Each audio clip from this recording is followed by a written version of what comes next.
நீ எங்கேயோ உன் வேலையை பார்த்துட்டு இருக்க, அவன் எங்கேயோ அவன் வேலையை பார்த்துக்கிட்டு இருக்கான். இப்படி உனக்காக எதுவுமே செய்ய முடியாத ஒருத்தனுக்காக உன் வாழ்க்கையே அர்ப்பணித்து நாசமாக்கி வீண் செலவு பண்ணி குடும்பத்தை கவனிக்காம அடுத்த குடும்பத்தை அசிங்கமா திட்டிக்கிட்டு ஏடா பைத்தியக்காரங்களா, இன்னும் எத்தனை வருஷத்துக்கு இப்படி இருப்பீங்க?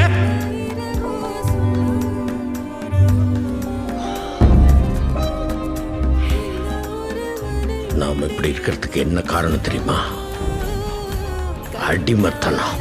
நமக்கு எப்பவுமே எவனுக்காவது அடிமையா இருக்கணும்.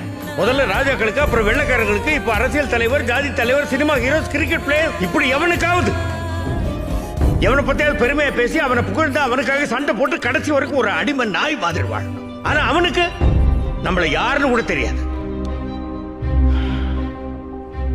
ஏண்டா தெரியாம தான் கேட்கிறேன். நாம காசு கொடுத்து படம் பார்க்கறதுனால தானே அவன் அந்த நிலைமையில இருக்கான். அப்ப யார் முதலாளி? நாம தானே.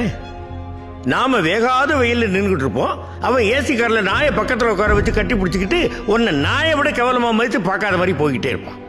நீ அவன் காருக்கு பின்னாடி வாழ்க வாழ்க வாழ்கன்னு கையை தட்டிக்கிட்டே ஓடுவ.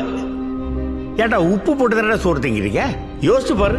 நீ ரசிகனா இருக்கிற எந்த ஒரு நடிகனுடைய பிள்ளையாவது இன்னொரு நடிகனுக்கு ரசிகனா இருந்து அவனுக்கு கட் அவுட் வச்சு பாலாபிஷேகம் பண்ணி அவனுடைய வாழ்க்கையை நாசம் பண்ணிட்டு இருக்கானா? அவன் அடிச்சு சம்பாதிச்ச கார் பங்களான்னு போயிட்டு தான் இருக்கான். ஆனா நீ ஒரு நாள் மழை பெஞ்சா கூட வீட்டுக்குள்ள தண்ணி வந்து இருக்கிறதுக்கு இடம் இல்லாம நடுத்தரில் வந்து நிப்ப. ஏன் அன்னைக்கு நீ ரசிகனா இருக்கிற எவனாவது உன்னை வீட்டுக்குள்ள சேர்த்துக்க வேண்டியதானே? வெறும் படத்துலையும் மேடையிலையும் மட்டும் உன் காலுக்கு செருப்பா இருப்பேன்னு பேசிட்டு நீ உதவின்னு அவன் வீட்டு வாசலுக்கு போய் நின்னா உன்னை செருப்பாலேயே அடிச்சு தொடுத்துவான். அப்பா, தாதா நம்மள வீட்டுல சேர்த்து பாராப்பா. செருப்படி